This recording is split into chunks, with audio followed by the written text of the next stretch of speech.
Vamos mudar de assunto. Hoje, Dia do Trabalhador, né? Dia do Trabalho, 1º de maio. É uma data em que a gente pensa e repensa todas as questões trabalhistas. E uma delas, e que preocupa muita gente, deixa muita gente de cabelo branco, principalmente aqueles que ainda não chegaram lá, é a questão da aposentadoria. Muita coisa mudou desde que nossos pais, nossos avós se aposentaram. E a gente vai exatamente conversar sobre esse assunto. E nada mais justo de a gente trazer um advogado previdenciário que vai conseguir contar pra gente o que é que mudou, o que é que não mudou, o que é que pode fazer, o que é que não pode fazer. Tiago Pavlik. Tudo bem, doutor Tiago? Muito obrigada por ter subido o morro, né? Vindo aqui com a nossa Camila Spout, que é a assessora de comunicação. Para começo de conversa, o que mudou, como eu falei, né, na minha abertura, lá da minha avó, do meu avô, do meu pai, que se aposentaram. Meu pai deve ter se aposentado, sei lá, com 48, 47 anos de idade. Para minha geração, por exemplo, que é a geração dos anos 60. Perfeito. Primeiro, boa tarde a todos, boa tarde aos telespectadores. É uma imensa satisfação estar aqui essa tarde. Vamos lá, o direito previdenciário ele é bastante dinâmico e tem muitas datas. Então isso já é o habitual da advocacia previdenciária, é trabalhar com datas, porque à medida que o tempo vai passando, vai havendo as mudanças legislativas. Sim. E no direito previdenciário vigora o princípio do tempo regiato. Então é sempre aplicado a legislação na época do trabalho. Então a gente sempre vai avaliar a legislação vigente na época do exercício da atividade laboral para fins de aplicação, de análise de regra de benefício previdenciário. Mas uma data muito importante e recente foi em 13/11/2019, onde houve a reforma da Previdência, da Previdência do INSS, servidores federais, onde modificou consideravelmente o cenário aposentatório brasileiro. O que mudou? Vamos lá. Assim, algumas coisas que isso aqui mudou e... Eu sei que muita gente reclamou, né, dessas mudanças, mas o que mudou, doutor? A gente tem que pensar que toda reforma previdenciária acaba vindo para restringir direitos, né? Então, um fato importante que mudou com a reforma da Previdência, que todo mundo vai conseguir visualizar em casa, é a mudança da base de cálculo dos benefícios previdenciários. O salário de benefício, que é o salário da aposentadoria, é uma média desde julho de 94, que é quando foi implementado o Plano Real, até a data do requerimento. Antes de 13/11/2019, tinha o descarte automático dos 20% menores salários de contribuição. Salário de contribuição é aquele salário que a pessoa paga mês a mês para custear a aposentadoria. E salário de benefício é o salário da aposentadoria. Então, automaticamente, quando havia concessão do benefício pelo INSS, descartava-se as 20% menores contribuições. E isso melhorava a renda. Com a reforma da Previdência, não há mais esse descarte. Então, qualquer contribuição que teve ao longo da vida, junta tudo e reduz a média contributiva. Aí é que mora o problema. Aí que mora o perigo. Para não dizer outra coisa. Exatamente. Mas o que acontece? A Emenda Constitucional 103 de 2019, que trouxe a reforma previdenciária, ela trouxe em um dos seus artigos a possibilidade de exclusão por meio de requerimento específico. Então, por exemplo, um especialista em previdência, um advogado especializado na área, vai conseguir avaliar quais contribuições, de repente, podem ser excluídas por meio de requerimento, porque elas não são mais automáticas, depois de 13/11/2019, para melhorar a base de cálculo. Então, no caso, vamos supor, a grosso modo, tem 50 contribuições. Isso. Ele pode escolher entre as 50 aquelas que ele acha melhores, que pode melhorar a salário, renda, respeitado dele. A implementação dos requisitos para a aposentadoria. Então, vamos lá. Vamos trabalhar com uma hipótese genérica. Sei lá, precisa de 30 anos de tempo de contribuição a mulher para se aposentar. Sim. E ela tem 31. Tá? Então, esse 1 ano a mais, ela pode eventualmente distribuições, elas não podem ser usadas para nenhum fim, isso é importante ressaltar.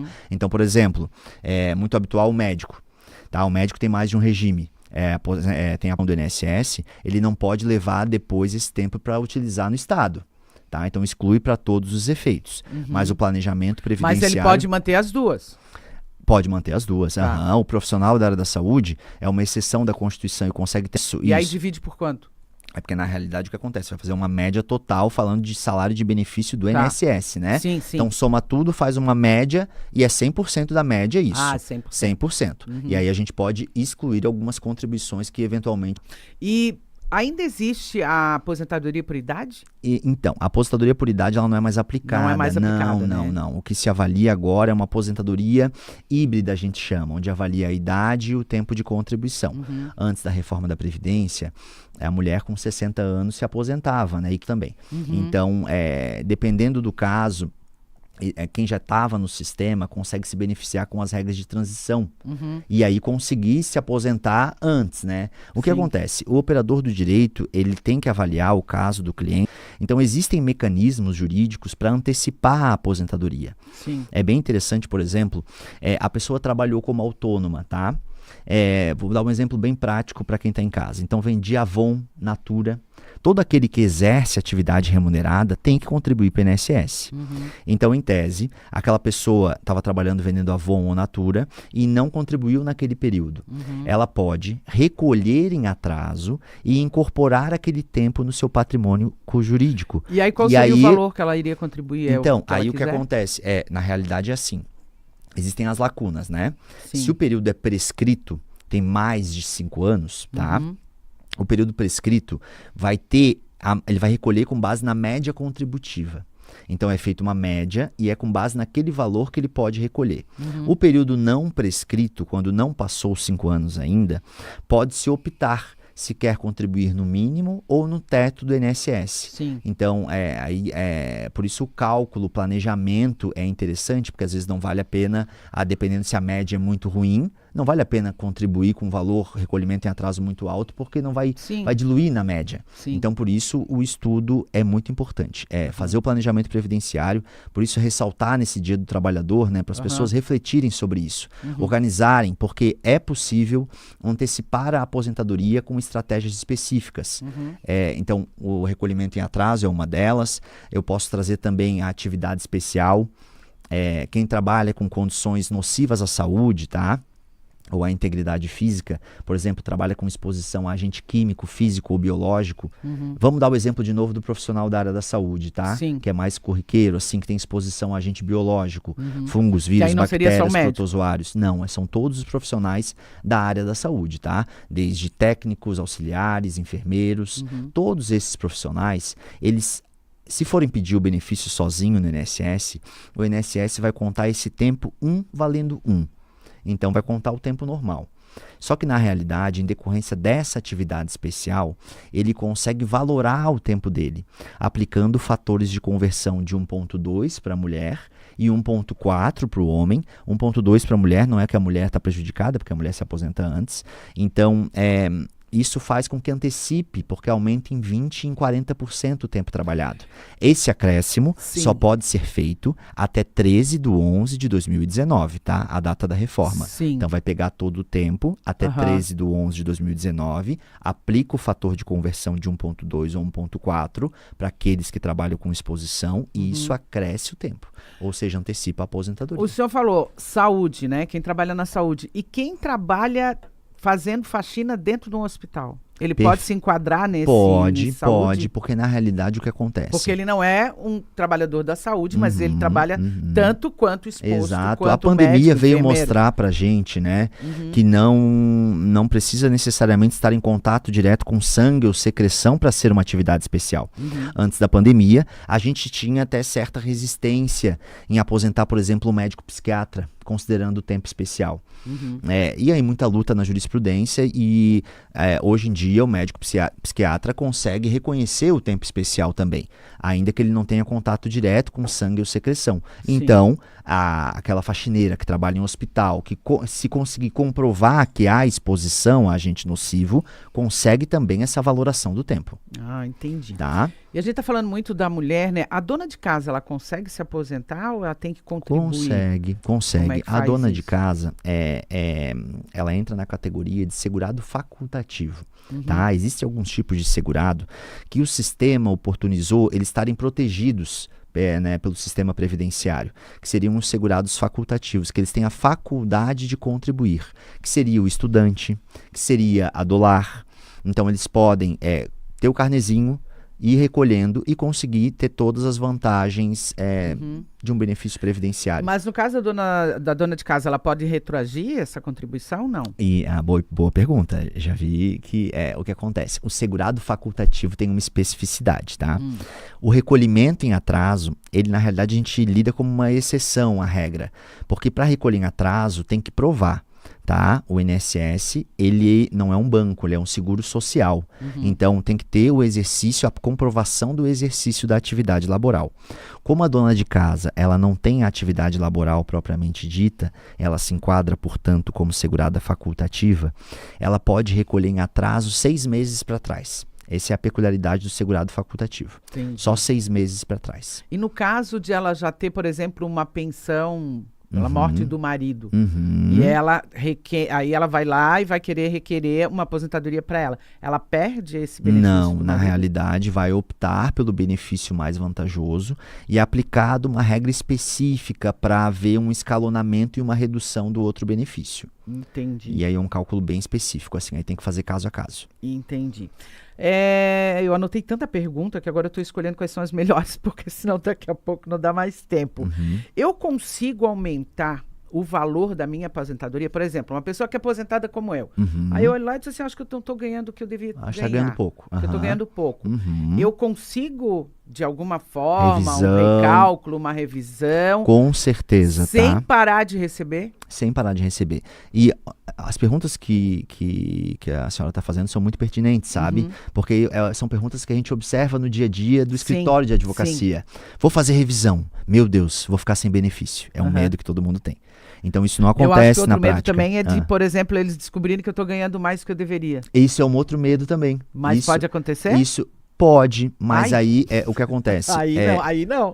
Então, por isso a importância de estar bem assessorado, né? Sim. O escritório especialista vai avaliar a situação individualizada do cliente para verificar. Mas se, por acaso, a pessoa ganhava mais e foi feito um pedido de revisão, o INSS pode observar, porque mexeu naquele caso ali, que houve a concessão a maior e revisar. Mas vamos lá. Aqueles que se aposentaram há menos de 10 anos podem sim revisar o benefício de aposentadoria. Existem alguns tipos de revisão no país hoje, né? Mas, por exemplo, atividade especial, às vezes a pessoa está aposentada, requereu o benefício sozinha, coitada, não desconhecia a legislação. Vamos supor, era técnica de enfermagem. Foi lá, bateu os 30 anos de tempo de contribuição e se aposentou. Só que ela se aposentou antes da reforma da Previdência e teve a aplicação do famigerado fator previdenciário que existia antes, que baixava o valor do benefício. E não passou 10 anos desse caso hipotético, tá? Entendi. Então ela vai procurar um profissional, esse profissional vai avaliar e vai converter o tempo e revisar o benefício de aposentadoria. Entendi. Além disso, existem diversos tipos de revisão que tem que ser aplicado caso a caso. Então, é uma análise, uma conversa individualizada. Por exemplo, uma inclusão de tempo rural. Tempo rural, às vezes os pais trabalhavam em regime de economia familiar, dá para crescer o tempo rural, tempo especial, recolhimento em atraso. Além disso, pode ter erros na concessão do benefício, né? Então, por isso é importante montar um planejamento e para aqueles que estão aposentados há menos de 10 anos também tentar verificar a possibilidade de revisar, ver se foi concedido corretamente, né? Até para aqueles benefícios. Mas aí fica valendo, doutor, é revisado só a contribuição da aposentadoria para trás, ou, por exemplo, se a pessoa trabalhou de carteira assinada depois da aposentadoria? Porque a maioria dos aposentados continua trabalhando. Ah, perfeito. Essa contribuição pós-aposentadoria também pode entrar nesse bolo aí ou não? Perfeito. Aí, nessa hipótese, a gente está falando de uma tese específica que ela acabou caindo por terra, que seria a incorporação na base de cálculo das contribuições vertidas após a aposentadoria. Isso o STF já definiu que a desaposentação ou reaposentação não são cabíveis, tá? Então, só vale por exemplo, se aposentou em 2010, 2015, 2016, só vale a revisão da concessão para trás. A pessoa vai receber por exemplo, assim, eu tive uma aposentadoria concedida em 2019, tá? Antes da reforma da Previdência. E aí eu trabalhava com condições nocivas à saúde, pedi o benefício sozinho e não reconhecer o tempo especial, ou seja, eu aposentei ganhando menos, tá? Porque quanto mais tempo tem, mais o valor da renda. Então, nesse caso, a gente pode revisar, sim, e ir atrás de uma revisão específica do caso. Sim, tá? Entendi. Mas daqueles dali para diante. E aí os atrasados, a pessoa recebe os atrasados desde o momento da concessão da aposentadoria, respeitado a prescrição quinquenal. Então pode receber sempre 5 anos para trás. Vai receber então os atrasados da revisão, desde quando teve a concessão, 2019, nesse exemplo hipotético. Mas se for mais de 5 anos, aí não recebe. Recebe o máximo de 5 anos para trás. Entendi. Agora, para a gente encerrar, eu acho que é uma dúvida que muita gente tem. O cidadão, ele pode ser demitido perto de se aposentar? Tem algum prazo? Tipo, eu não posso ser... o cara não pode ser demitido 2 ou 3 anos ou 1 mês antes Aqui a gente está falando de uma análise trabalhista, tá? Sim. A minha especialidade é direito previdenciário, que é aposentadoria e benefícios, tanto regime geral, regime próprio. Mas o que acontece? Existem algumas convenções coletivas de trabalho que protegem o empregado nesse momento. Então, por exemplo, às vezes o empregado está prestes a implementar requisito para aposentadoria e ele, às vezes, fica protegido. Então tem que olhar a convenção coletiva, da categoria. Então tá, doutor Tiago, a gente esqueceu de alguma coisa que o senhor queira dizer assim, isso aqui a gente devia ter falado e você não me perguntou. Perfeito, eu só queria fazer um alerta para todos aqueles que estão em casa, que estão nos ouvindo, o dia do trabalho, né? Então é um momento de reflexão e planejar a aposentadoria é importante. Então, às vezes a gente pensa, nossa, eu vou procurar, vou gastar com um advogado, ou vou atrás de um especialista, mas isso é investimento, porque o benefício vai seguir você pelo resto da vida. Então, montar um planejamento. Dependendo da situação, vai passar depois. E depois que pediu, fez o saque do benefício, é o aceite do benefício. Só se aplicar alguma revisão específica. Agora, por exemplo, alguma estratégia jurídica de melhorar a renda, se fez o saque da aposentadoria, já não dá mais. Então, por isso a importância de estar assessorado. E o momento de pensar na aposentadoria, não ache você que está em casa, que é com 50, 60 anos, é hoje. Sim. Principalmente para aquelas pessoas que têm a possibilidade de antecipá-la, que trabalham com exposição a algum tipo de agente nocivo ou que tem tempo rural, alguma especificidade nessa situação. Então tá certo, conversei com o doutor Tiago Pavlik, que é advogado previdenciário. A gente acha o senhor aonde? Nas redes sociais? Perfeito. Como, aliás? Né? Perfeito. O meu Instagram é Tiago Pavlik. Pavlik. P-A-W-L-I-C-K. Perfeito, isso mesmo. E o Instagram do nosso escritório é CMPPrev, que é de Coelho, Martins e Pavlik, e Prev de Previdência. O V é mudo ao final. No CMPPrev ali as pessoas conseguem saber tudo o que está acontecendo no universo previdenciário. A gente posta bastante conteúdo com notícia, dica, para ajudar justamente o segurado e quem está nesse momento de aposentadoria. Então tá bom, doutor Tiago, muito obrigada pelas orientações, pelas dicas, pelos alertas, e claro que não vai ser a primeira vez só que o senhor vem aqui, a gente vai convidar mais vezes.